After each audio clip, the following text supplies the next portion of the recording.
Assalamualaikum warahmatullahi wabarakatuh. Halo semuanya, kembali lagi bersama Budia. Hari ini kita akan belajar tematik. Temanya hari ini kita masih akan mereview tematik tema 4 untuk kelas 4 Istanbul. Sebelum mulai belajar, mari sama-sama kita mengucapkan basmalah. Bismillahirrohmanirrohim. Muatan yang pertama, muatan PPKN.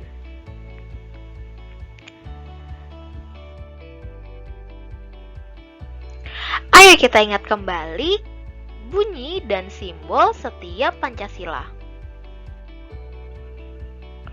Sila pertama, ketuhanan yang Maha Esa disimbolkan dengan bintang. Sila kedua, kemanusiaan yang adil dan beradab disimbolkan dengan lambang rantai. Sila ketiga, persatuan Indonesia dilambangkan dengan pohon beringin. Sila keempat, kerakyatan yang dipimpin oleh hikmat kebijaksanaan dalam permusyawaratan perwakilan dilambangkan dengan kepala banteng. Dan sila kelima, keadilan sosial bagi seluruh rakyat Indonesia dilambangkan dengan padi dan kapas.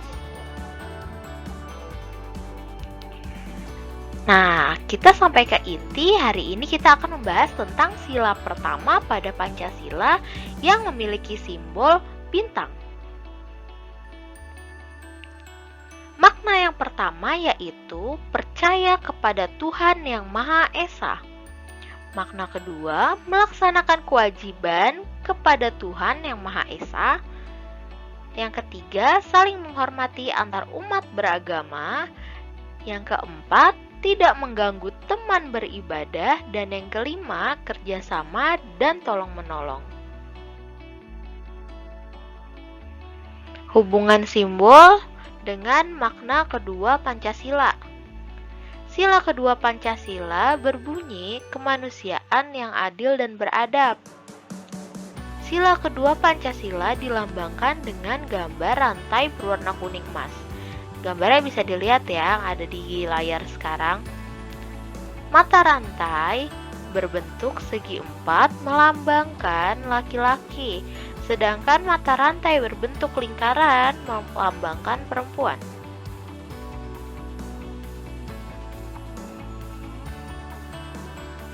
Sekarang lanjut ke makna sila kedua pada Pancasila.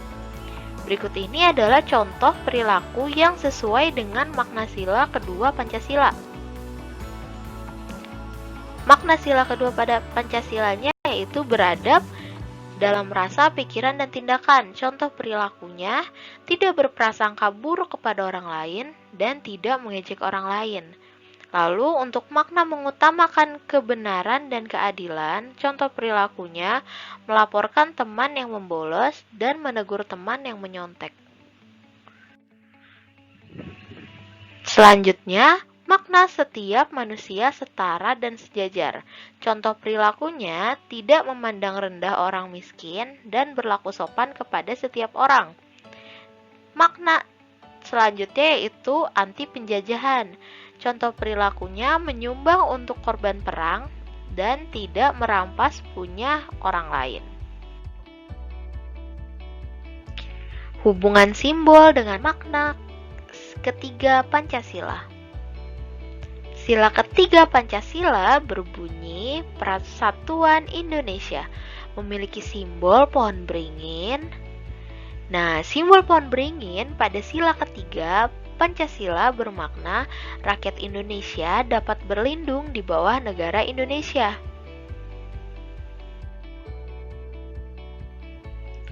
Selain itu, pohon beringin pada simbol ketiga Pancasila itu juga memiliki akar gantung yang banyak. Berikut Budia jelaskan tentang simbol-simbolnya. Pohon rindangnya itu artinya Indonesia adalah pemersatu bangsa. Dan untuk akar gantungnya, Indonesia terdiri atas berbagai ras, etnis, suku, dan budaya. Selanjutnya, muatan bahasa Indonesia.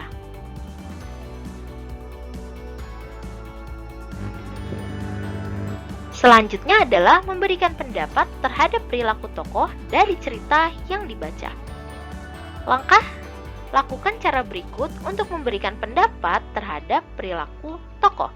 Yang pertama, membaca seksama jalan ceritanya. Yang kedua, memperhatikan perkataan dan perbuatan tokoh pada buku cerita yang dibaca. Yang ketiga, memperhatikan gambaran lingkungan kehidupan tokoh.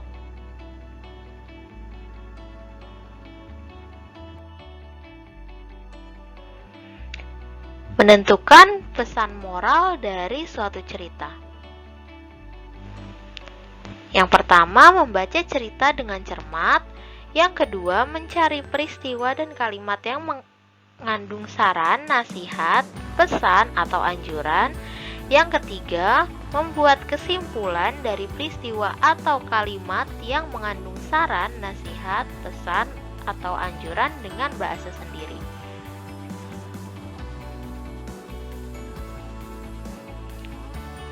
Hal-hal yang perlu diperhatikan saat menyampaikan pendapat tentang suatu cerita. Yang pertama, memahami tema cerita. Yang kedua, menuliskan pendapat dengan bahasa yang singkat dan jelas. Selanjutnya, memberikan pendapat pribadi tentang pesan moral dari suatu cerita.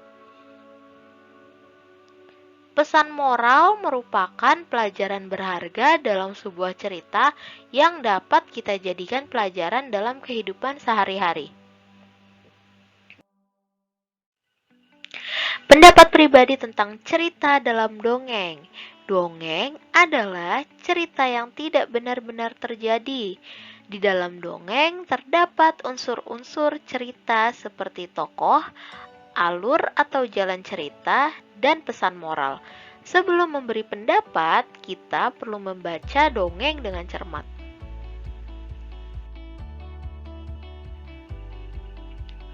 Menilai komentar terhadap kejadian suatu dongeng. Kita dapat berkomentar atau mengemukakan komentar setelah mengetahui suatu kejadian dalam cerita. Muatan selanjutnya yaitu muatan IPA. Nah, berikut contoh-contoh sumber daya alam yang dapat diperbarui. Pertama, matahari. Yang kedua, air. Yang ketiga, angin, tanah, tumbuhan, hewan.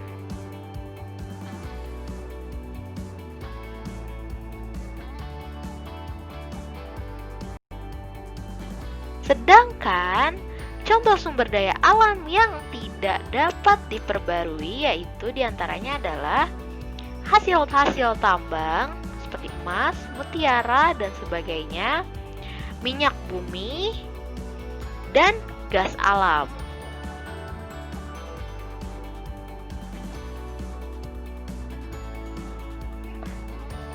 Penerapan teknologi pada pemanfaatan sumber daya alam.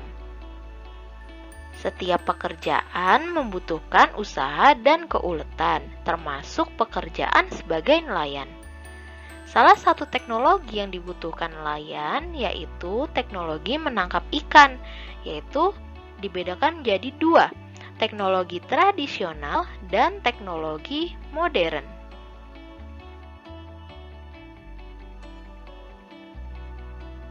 Dampak pemanfaatan teknologi bagi keseimbangan alam. Dampak positif penggunaan teknologi diantaranya untuk teknologi tradisional, dampak positifnya yaitu tidak merusak ekosistem, dan yang kedua, bahan dan alat yang digunakan mudah didapat. Untuk teknologi modern, hasil tangkap nelayan lebih banyak dan menghemat waktu dan tenaga karena menggunakan peralatan canggih.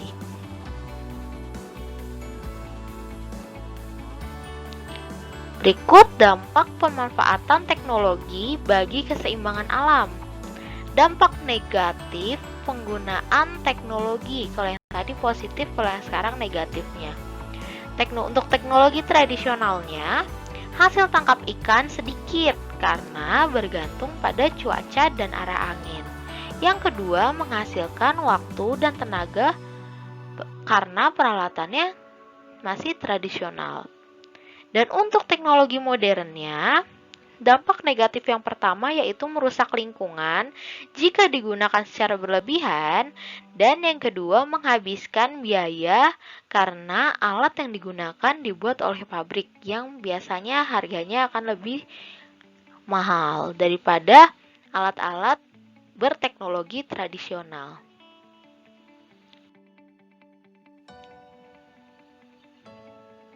Beberapa teknologi penangkapan ikan sudah dilarang penggunaannya. Contohnya penggunaan bom dan pukat harimau. Akibat penggunaan bom ikan yaitu bom mengandung bahan kimia yang dapat mencemari laut. Lalu yang kedua, ledakan bom menghancurkan terumbu karang dan ekosistem di bawah laut. Dan yang ketiga, ledakan bom membunuh semua hewan laut di sekitarnya, termasuk anak-anak ikan dan terumbu karang.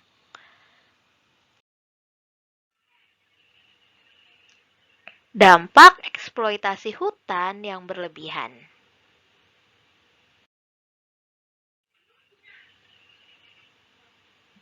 Eksploitasi merupakan pemanfaatan sumber daya alam untuk memenuhi kebutuhan manusia. Salah satu sumber daya alam yang sering dieksploitasi adalah hutan. Eksploitasi hutan secara berlebihan dapat merugikan manusia dan lingkungan sekitar. Berikut ini beberapa contoh akibat eksploitasi hutan yang berlebihan. Yang pertama, ada berkurangnya ketersediaan oksigen. Yang kedua, suhu bumi semakin meningkat atau biasa disebut dengan global warming. Yang ketiga, rawan terjadi bencana alam, misalnya banjir. Yang keempat, berkurangnya sumber makanan dan hilangnya habitat hewan. Peran 4R tadi bertujuan untuk mengurangi barang-barang bekas dan sampah dari aktivitas manusia. Berikut akan Ibu jelaskan satu-satu. Reduce.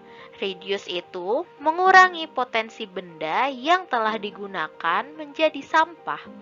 Sampah yang dibuang ke lingkungan harus sedikit mungkin. Contohnya, membawa air minum dalam botol sendiri daripada membeli air minum kemasan. Jadi kan kalau kita pakai botol minum sendiri, kita nggak harus membuang sampah lagi kan, daripada kita membeli air minum kemasan yang nanti air minum botolnya itu kita buang lagi, jadi nambah-nambahin sampah lagi. Selanjutnya, reuse. Reuse itu menggunakan kembali sampah yang masih dapat digunakan untuk fungsi yang sama atau fungsi yang berbeda. Contohnya, menggunakan kaleng bekas cat untuk dijadikan tempat sampah atau pot tanaman. Yang ketiga, ada recycle. Recycle itu mengolah kembali sampah menjadi barang atau produk baru. Contohnya, mengolah sampah organik menjadi pupuk kompos. Dan yang keempat ada replace. Replace itu mengganti benda yang biasa digunakan dengan benda yang ramah lingkungan. Contohnya, memilih menggunakan sapu tangan daripada tisu. Atau kalau kita sekarang udah belanja ke supermarket, kita sudah diwajibkan untuk membawa kantong belanja sendiri, tidak disediakan lagi plastik. Oke, lanjut. Muatan selanjutnya yaitu muatan IPS.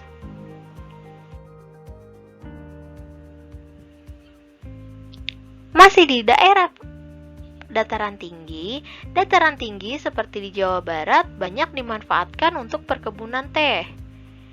Pertanian umbi-umbian seperti kentang yang banyak dibudidayakan di dataran tinggi Dieng, Jawa Tengah, dan pertanian sayur-sayuran misalnya wortel. Tanaman lain yang dibudidayakan di daerah dataran tinggi adalah tembakau dan kopi.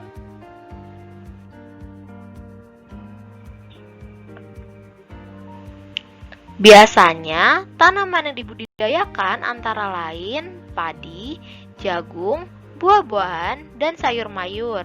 Kita masih di dataran rendah. Kota-kota besar yang berada di dataran rendah juga banyak membangun gedung-gedung bertingkat. Sungai yang berada di dataran rendah juga dijadikan sebagai sarana transportasi.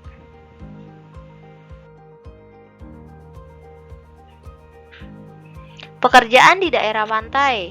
Pantai bermanfaat untuk sarana hiburan keluarga. Seperti yang tadi sudah dijelaskan, biasanya pantai juga dijadikan sebagai tempat pariwisata. Pantai juga dimanfaatkan oleh nelayan untuk menangkap ikan, lalu hasil tangkapannya dijual ke tempat pelelangan ikan.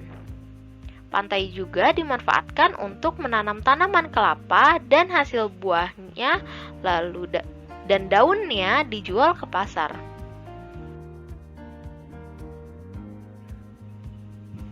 Kegiatan ekonomi yang pertama ada kegiatan produksi. Kegiatan produksi adalah kegiatan menghasilkan barang atau jasa untuk memenuhi kebutuhan. Orang yang melakukan kegiatan produksi adalah biasa disebut produsen. Contoh kegiatan produksi barang antara lain bercocok tanam serta memanen, membuat sepatu, dan merakit kendaraan. Contoh kegiatan produksi jasa antara lain merancang bangunan, mengajar, dan mengobati orang sakit.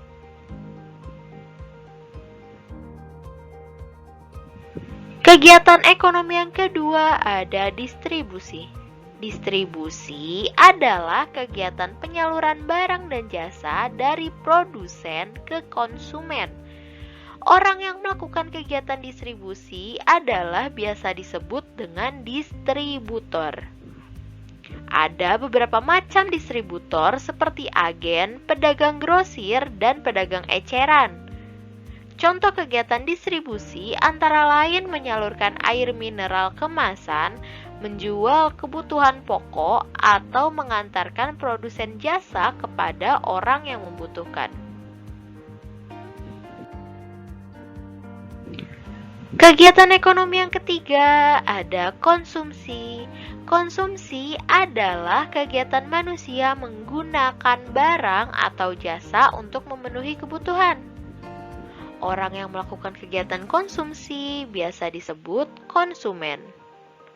Contoh kegiatan konsumsi antara lain makan dan minum, menggunakan telepon, menggunakan pakaian, dan lain-lain. Muatan selanjutnya yaitu muatan SBDP.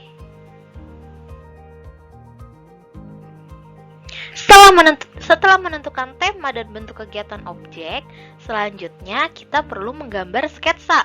Sketsa dapat dibuat menggunakan garis. Misal contohnya, temanya itu kerukunan antar warga. Kegiatannya 2 orang saling bersalaman. Nah, seperti ini yang di sebelah kiri itu merupakan sketsa garis orang yang sedang bersalaman, dan yang sebelah kanan adalah gambar ilustrasinya.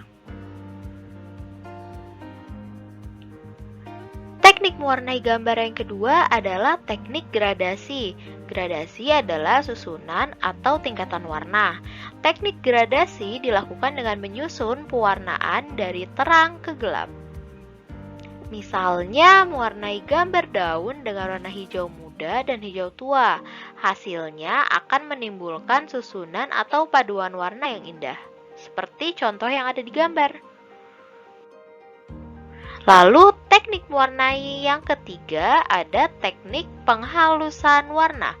Teknik ini dilakukan dengan cara meratakan warna pada bagian-bagian yang belum sempurna. Misalnya mewarnai gambar dengan krayon. Kita kikis bagian krayon yang tebal dengan menggunakan penggaris. Hasilnya warna gambar akan tampak rata, halus, dan rapi.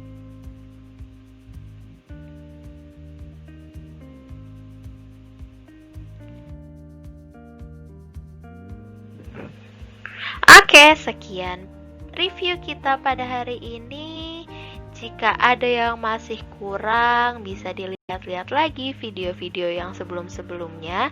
Jika ada yang masih bingung atau masih ada yang ingin ditanyakan, bisa langsung japri ke Budia.